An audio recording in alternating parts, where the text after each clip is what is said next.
How to survive the coming spiritual apocalypse. At the heart of human history, personal struggle and spiritual growth lies a fundamental dynamic: the tension between fidelity to God and the forces of assimilation, corruption, and persecution. This dynamic is not new. It has been described in the Book of Revelation, explored in René Girard's mimetic theory, and metaphorically illustrated in works like Tolkien's The Lord of the Rings. Understanding this pattern provides a framework for navigating family life, community dynamics, and the broader cultural battles we face today. The Book of Revelation, a blueprint for reality. The Book of Revelation is not merely a prophecy of the end times, but a recurring pattern of spiritual and cultural history. It portrays the struggle between the city of God, faithful communities united under God's law, and the forces of Babylon, the beast and the dragon, which represent worldly powers, ideologies, and corrupt systems. Separation and seduction. Babylon draws people away from God with promises of comfort, progress, and security, mimicking divine order while denying its substance. Persecution and outrage. Faithful communities, by their very existence, expose the lies of the dominant culture. This provokes both admiration, emulation, and resentment, outrage, leading to persecution. The final sacrifice.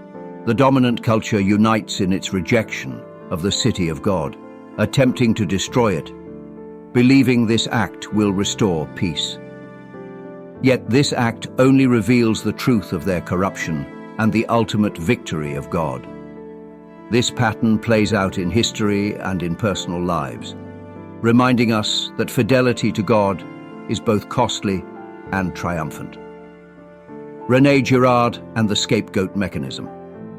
Girard's mimetic theory illuminates the human tendency to imitate desires, leading to rivalry and conflict. To resolve this, societies unconsciously identify a scapegoat, an individual or group blamed for their unrest, and sacrifice it to restore order. Faithful communities as scapegoats. Traditional communities embody a higher moral standard and coherence that exposes the fragmentation and compromise of the dominant culture. They become the target of collective resentment and are sacrificed, either through persecution or assimilation. Christ and the ultimate sacrifice. Jesus subverted the scapegoat mechanism by willingly becoming the ultimate sacrifice, revealing the lie behind it.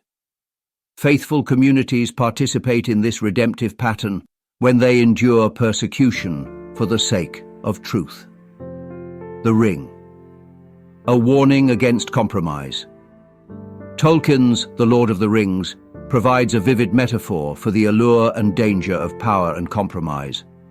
The ring promises strength and the ability to do good, but corrupts anyone who wields it. Marginal compromise. The temptation to use just a little of the ring's power reflects the modern desire to engage with corrupt systems for the sake of incremental good. Yet, as seen with Boromir and Gollum, this path leads to ruin. Frodo's flight. The true path to victory lies not in wielding the ring, but in rejecting it entirely, fleeing from its influence and relying on humility, community, and grace.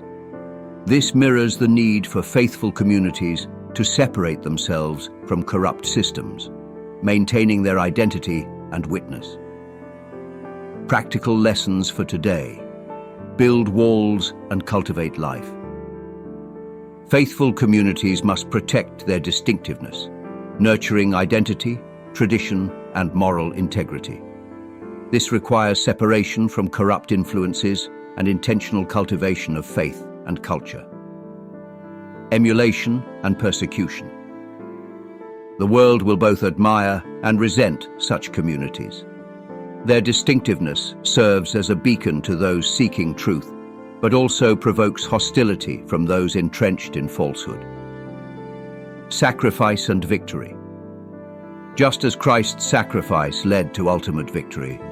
The suffering and persecution of faithful communities bear redemptive fruit.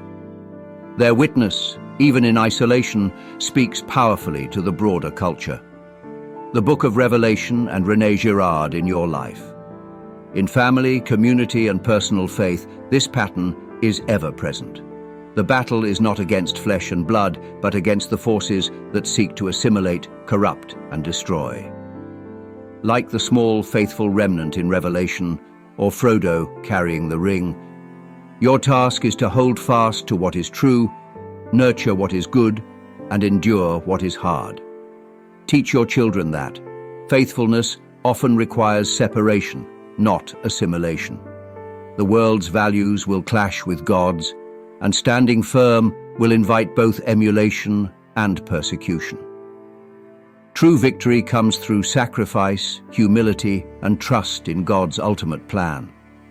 Memorize these truths, reflect on them, and live them. They are a roadmap for navigating a world increasingly at odds with the city of God, and they offer hope that, despite the trials, the New Jerusalem is always on the horizon. That draw you feel against this message, the desire not to be weird or extreme, is the very mechanism that is used by these systems to take you apart piece by piece. As Christ said, they will say to the mountains, "Fall on us," and to the hills, "Cover us." For if people do these things when the tree is green, what will happen when it is dry?